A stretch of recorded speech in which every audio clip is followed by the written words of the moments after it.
Reverse towns projection.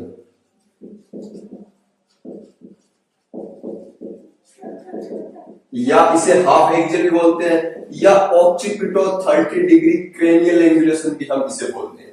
इसके अंदर क्या करते हैं, अगर हम इसकी पोजीशन ऑफ पेशेंट देखें तो इस कंडीशन के अंदर, इस एक्सरे के अंदर पेशेंट को इस तरह से वर्टिकल वकी या इमेज रिसेप्टर के सामने इस तरह से पेशेंट को खड़ा किया जाता है कि उसके जो एमएसपी होगा वो एमएसपी इस कैसेट के परपेंडिकुलर हो और जो मिड लाइन होगी कैसेट की उसके कोइंसिडेंट हो।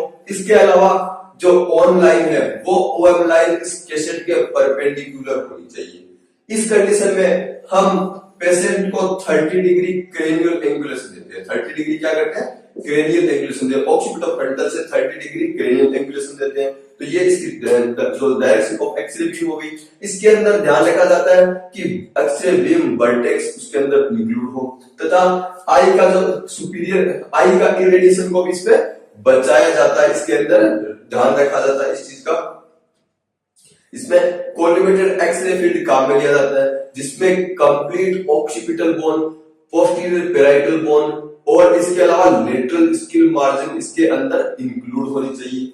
अगर हम इसके इमेज कैरेक्टरिस्टिक्स देखें, ये सारे इमेज कैरेक्टरिस्टिक्स आपके जो टाउन्स प्रोजेक्शन है उसके समान ही होते हैं। इसमें क्या होता है, जो स्फिनोइड बोन की सेला टर्सिका होती है वो फोरामन मैग्नम के अंदर क्लियरली विजुलाइज होनी चाहिए। इसके अलावा सभी occipital bone, posterior parietal bone तथा लेम्नोइड सुचर एकदम से क्लियरली विजुलाइज होनी चाहिए। इसके अलावा स्कल रोटेशन को हम सेलर टर्सिका की पोजीशन से हम देख सकते हैं। अगर सेलर टर्सिका फोरामन मैग्नम के अंदर सेंट्रल कंडीशन में, इसका मतलब स्कल में कोई भी रोटेशन नहीं होता।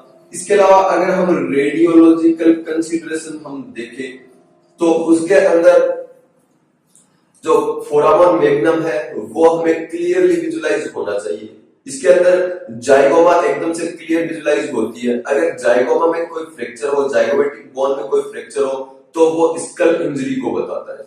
इसके अलावा होता है इसमें कॉमन फॉल्ट एंड रेमेडीज।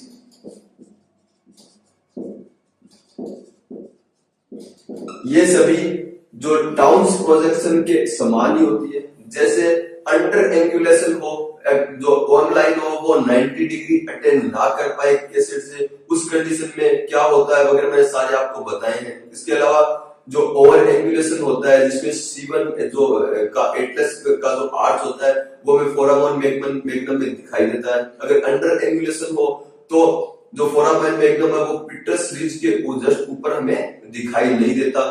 तो कॉमन फॉल्ट एंड रेमेडीज सारे टाउन्स प्रोजेक्शन के अनुसार है जो मैंने टाउन्स प्रोजेक्शन बताया, जिसका लिंक आपको डिस्क्रिप्शन में मिल जाएगा। इसके अलावा इस पोजीशन की कुछ विशेषताएं भी होती है।